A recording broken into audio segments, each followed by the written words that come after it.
Well, there's been renewed sense of opportunity amongst members of Scottish Labour at this year's party conference in Edinburgh as the SNP searches for a new leader and direction after the resignation of Nicola Sturgeon. Labour hopes to sell its vision to voters.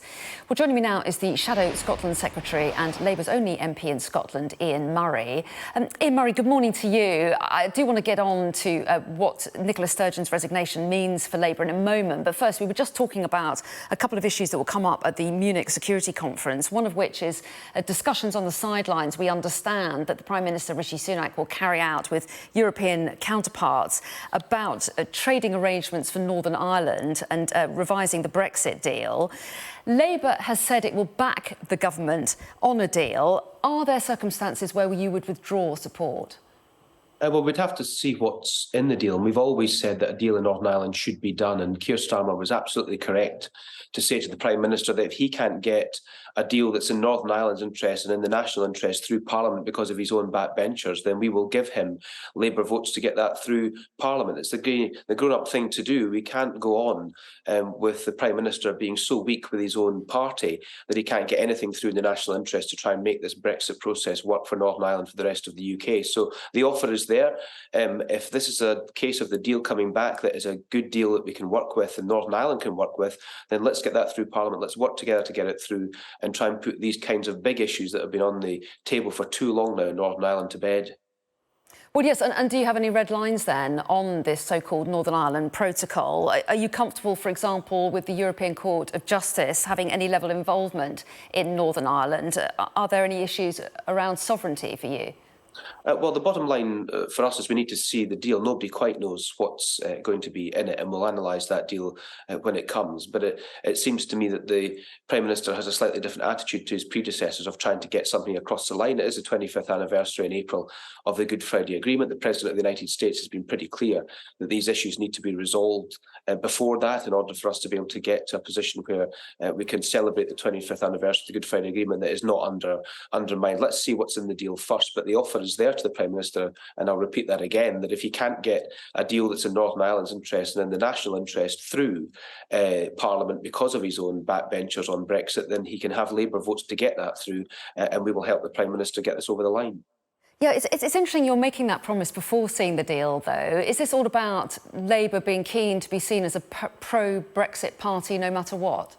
No, we've been calling for a deal on the protocol now for many months in terms of trying to get a veterinary agreement, which would take away quite a lot of the problems in trade between goods east to west. We've been asking for a digital agreement, and I believe that New Zealand has just done a similar deal with the European Union. So there are deals on the table that could be done to ease the process and the problems with the protocol. But it's quite clear that the Prime Minister has been too weak with his own party in order to get any of these issues over the line, and is being forced to do so. Now, if he brings back a deal, we will back that deal enthusiastically. We'll, of course, have to see what's in it, but we're saying quite clearly to the Prime Minister that if he wants to get a deal over the line that's a good deal for Northern Ireland and the rest of the United Kingdom, then he can have Labour votes, because what we don't want is for this whole process to collapse, that would end up not being in the national interest and not in Northern Ireland's interest on the basis that he can't get it through his own party.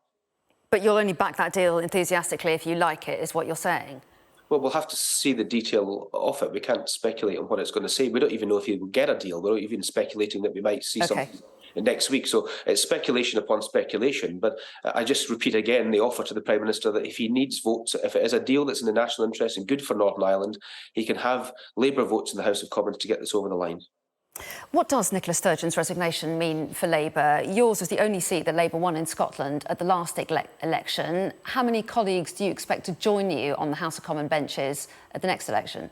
Well, Nassar has done a phenomenal job over the last 2 years to get us to 30% and the low 30s in the opinion polls. We had opinion polls out yesterday that showed that we would do rather well in terms of seats. And his speech yesterday at Scottish Labour Party conference was all about policy, all about renewing Scotland and all about changing Scotland for the better. And I think there's an opportunity now that Nicola Sturgeon has resigned to reset Scottish politics, to get back talking to the Scottish people about the priorities of ordinary Scots, which are the same priorities across the whole of the United Kingdom: the NHS, education, the economy and jobs. And he set out yesterday a whole host of new policy announcements to try and get Scottish politics away from this paralysis of the Constitution and back onto the priorities of Scots all over the country. And I think it was a really good speech that I hope voters will look at now and see that Scottish Labour's back on the pitch, and also that Scottish voters can now vote for Scottish Labour to get more Scottish Labour MPs and get Keir Starmer over the line to become the next Prime Minister of the United Kingdom.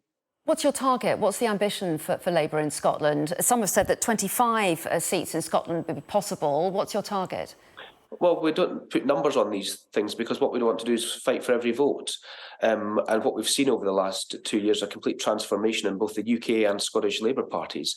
And we want to turn that transformation into a very positive, progressive policy platform, which Keir Starmer's been laying out over the last 18 months, and certainly Anas Sarwar was laying out more of yesterday. And we want to put that to the Scottish people and say, look, here's a real opportunity now to give Scotland the change that it needs. This will be a change election come the next general election at UK level. It's time to vote Labour again, put more Scottish Labour MPs onto the government benches and transform the United Kingdom in a changed Scotland. But isn't the SNP always going to be the natural home for anyone in Scotland who wants independence? Why would someone who believes in Scottish independence vote for Labour? Well, there's common cause across many things in Scotland, and the priorities are to deal with the crisis in our public services, to grow the economy, to create jobs. Those are the big priorities of the Scottish people, and those are our priorities. Those are what we want to be talking about. Those are the policies we were talking about yesterday and were in Anas's wonderful speech. So those are the key things that Scots are talking around the kitchen table at the moment: the cost of living crisis, the energy crisis, etc.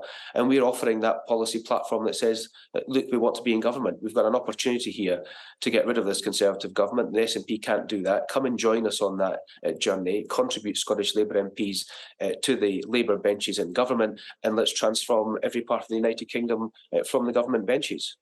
Are there circumstances under which Labour would allow a second Scottish independence referendum? None whatsoever. OK, we'll leave it there. Ian Murray, thanks very much indeed for your time. Shadow Scottish Secretary, we appreciate it. Thank you.